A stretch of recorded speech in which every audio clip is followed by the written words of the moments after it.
is how Cartier remains undefeated. As we know, there's been a little bit of a shift in spending, away from luxury fashion, clothes, bags, shoes, accessories, etc., towards fine jewellery. And when it comes to luxury fine jewellery brands, there are a handful of brands that people tend to turn towards, one of which is Cartier.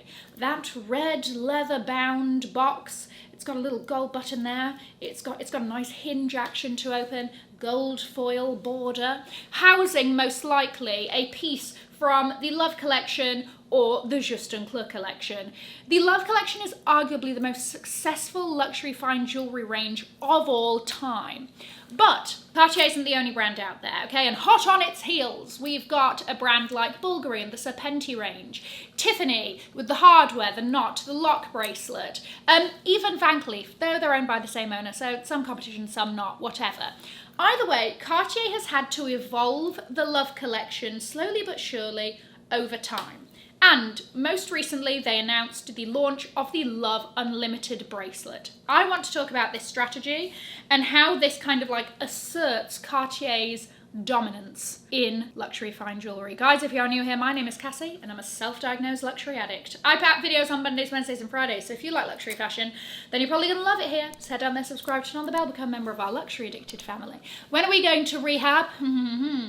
Never. I also have a Substack that will be linked below. The Love collection debuted in 1969 and the marketing around this collection has always been about couples, okay? It's a commitment to love. You have this oval-shaped bangle with two halves that are physically screwed together. It comes with a tiny screwdriver, right? And your lover screws the bangle on your wrist, right? Signifying a lifelong commitment of sorts. Fun fact, it's actually inspired by the designs of medieval chastity belts. So, anyway, the Love ring also launched at the same time as this, and this jewellery collection has always been, for as long as I've been around, it has always been so highly regarded, such a iconic piece of luxury fine jewellery, and that continues to today. Over the years, they have built out the Love collection, right? So now it's not just a Love bracelet and a Love ring. There are different thicknesses of the Love bracelet. There's the thin version and the regular size. You can do 10 diamonds. You can have it pavé diamonds. You can have mixed gemstones in there. There's white, yellow, and rose gold. There are lots of different options, and this is not singular to Cartier. A lot of fine jewellery brands do this, right? If we take the example of something like the Van Cleef holiday pendant, each year they launch a new version of the pendant using a new material or stone in there, so you have that kind of collectability.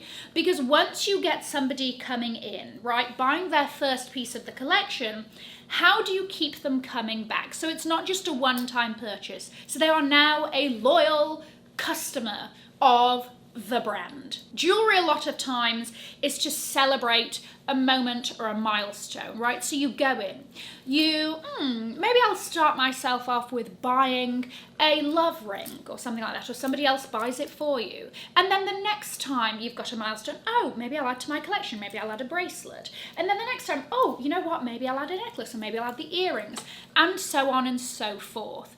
This is how these brands thrive. It's how they have repeat customers coming back. Hopefully they had a great experience in store or online, or the packaging was amazing, or whatever, and they have this great memory associated with the purchase of the item that they keep coming back. The evolution of these sorts of jewellery collections means that the repeat customer has something exciting and new to add to their collection, but also it opens up the doors to a new customer coming in and maybe, oh, do you want to know what? Nothing else from this collection has sparked my curiosity before, but this one has. It also opens up to a new generation of customers, especially when the designs are a little bit different. Maybe something speaks to a younger generation or something like that, so they can usher in the next cohort of Cartier loyalists. However, they've never redesigned the iconic Cartier Love bracelet until 2025.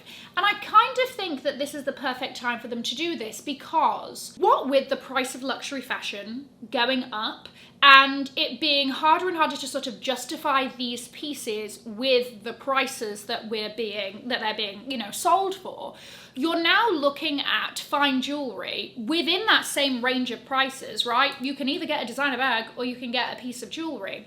And we have been brought up with the fact that jewelry has this intrinsic value.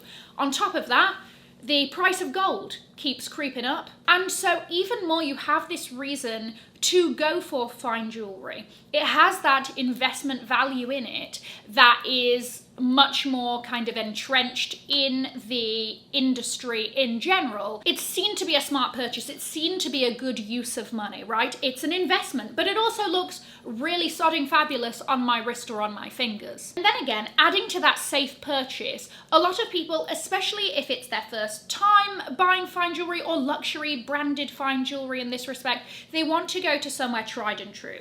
They want to go to somewhere that, yes, it's a love bracelet and I can sell it if I, you know, need to later on, and I'm still going to get something back for it, sort of thing.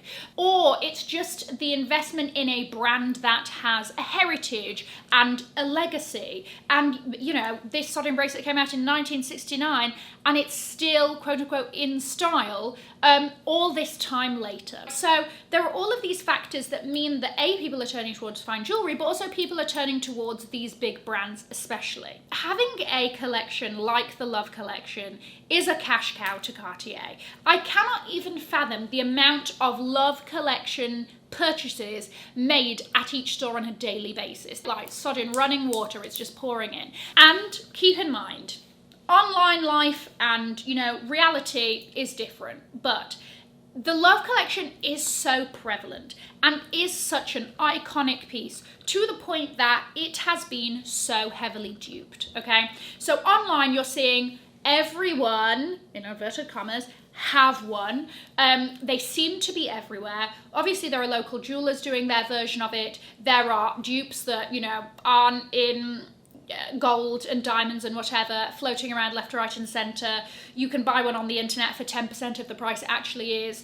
And also to the extent that Richemont, the owner of Cartier, is suing a jewellers in New York for replicating the Cartier Love bracelets and selling them for near enough the same price. So the purchaser thinks that this is a real Cartier piece. You know, they're selling their Cartier Love bracelets. I'm sorry, I thought that was hilarious, right? You know, like when it's faux, there's an F. Yeah, it's a Cartier Love bracelet. A Cartier Fauve bracelet doesn't have the same ring, so it's a Cartier Love bracelet. So, you know, these are left, right and centre. Obviously, back in the day, this was a very innovative design. Nobody else, which other luxury fine jewellery brand is doing a similar concept of this like lock mechanism and all of that? It's so very unique to that piece and that range in general, right? However, as the years have progressed, as technology has progressed, I'm sure that a lot of, you know, local jewelers, whatever, are like, oh, I can replicate this absolutely no problem, and are doing so. Enter the Love Unlimited. So this is the first redesigned Cartier Love bracelet for 56 years. So since the originator, you obviously have those screws which make it a very recognizable part of the Cartier Love family. You cannot have a Cartier Love whatever and not have the screws involved in it, right? However, it does not have that screw lock mechanism. They have updated the Cartier Love bracelets to now work on a hinge basis. So you still do have to do the screwdriver, but you can maybe do it one-handed now. You don't need help. However, still, we've all heard the stories of it getting annoying going through security at airports and whatnot, and it going off and being like, well, I can't take it off. It's a Cartier Love bracelet. It's kind of screwed on there. So obviously this is a completely different redesign. It is made up of 200 tiny pieces so that it has this flexibility. It almost reminds me of like a watch link bracelet, right? That kind of thing. It's snake-like, it's flexible, it's much more of a bracelet design as opposed to a bangle design that the Cartier Love bracelets generally are. It's going to come in your usual white, yellow and rose gold options, and it's at a slightly higher price point. Why is it called the Love Unlimited? Well, it has this hidden clasp that once again means that you can very easily take it on or off yourself, but it also means that you can join more than one of these together using those clasps so that it sort of wraps around the wrist. Let me read you one of their captions. It can be exchanged, swapped and linked together, a reflection of your limitless love adventure. Those copywriters know what they're doing. Whilst a love bracelet in general is a unisex design, this is for anybody, right? I do think that this redesign of it, the Love Unlimited, does lean slightly more masculine. I really like it, okay? And we'll get to my thoughts about it at the end. And they also have Jacob Elordi as the campaign star for this.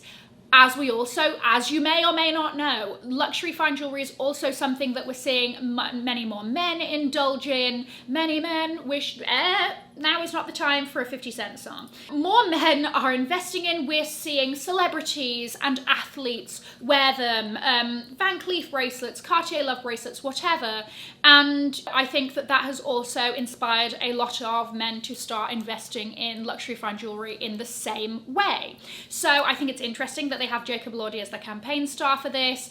I think that it means that they're also sort of maybe targeting a new type of Cartier customer, maybe a younger generation of Cartier customer that doesn't want something that feels as sort of structured and wants something a little bit more flexible and will match with their lives a little bit more. The sort of like campaign messaging for this piece is also down that love route. It is always going to be a part of that love range. And I kind of thought they might use it as an opportunity to be like, oh, love for yourself or whatever, but they haven't. You know, it's still mainly about the couples aspect of it, but they are styled with the original love bracelet, so it's like an evolution of you and your jewelry purchases and going through life. And yes, you have an original love bracelet, but next time, do you want to know what? I think I'm going to go for something different. I think I'm going to go for the Love Unlimited. I also do think that this redesign is harder to replicate. You've got all these moving parts.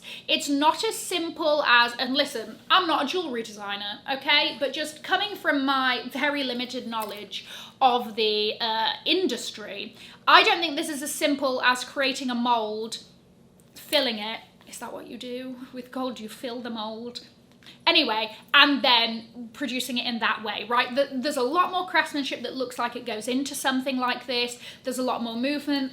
Even the fact that not all of the pieces are the same width, so that it does have that sort of like flexibility and all of that. It's going to be harder to copy. And so you won't see as many of them around. As we know, with luxury, you know, an element of that is the exclusivity factor of it. And maybe the tried and true Cartier customer wants something that they're not seeing on quote unquote everybody's wrists as per social media, and they want something a little bit different, a little bit harder to dupe, and this is that piece. I honestly think that the timing of this launch, with people shifting their spending and focusing more on fine jewelry than luxury fashion, along with the fact that this is sort of like undupable, give them some time, I'm sure, as well as the sort of like expansion of a tried and true range that people trust, that people are interested in, I think that this is sort of primed for success. I tried to have a look at some sort of comments on social media to see what other people are saying. I'm seeing mostly positive, ever so slight like are my arm hairs going to catch in this? And I thought, actually, somebody's really asking the hard-hitting questions there. I really like this. Okay, and I'm somebody who, I'm really focused on independent jewelry designers. Those are the pieces that sort of like attract me. I like the off the beaten path kind of options, right? But even this, I was like, hold on a second. That flexibility is nice, okay? And I think it's very different, but obviously still feels very Love Collection. And I think it's a very, very smart move.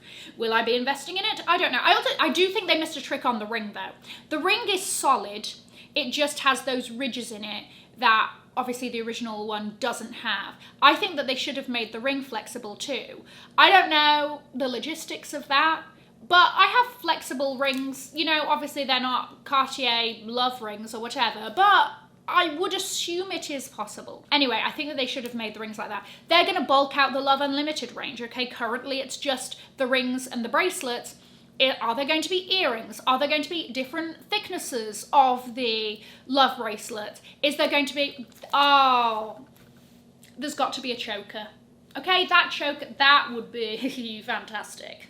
Okay, I think that also the adaptation of it so that you can link more together also adds to the versatility of it. It's like a never-ending Love Unlimited kind of thing. So let me know what your thoughts are on this launch. Let me know what your thoughts are on like the Cartier Love strategy in general and how they just kind of have this cash cow and keep sort of tweaking it and relaunching and all of that, and that keeps the Cartier customer coming back. I'm going to leave a link to another video over here in case you haven't already seen it. Have an amazing morning, afternoon or evening wherever you are, and in the words of my father, if you've enjoyed it, tell your friends. If you haven't, keep your mouth shut. I'll see you in my next video. Mwah. Bye guys.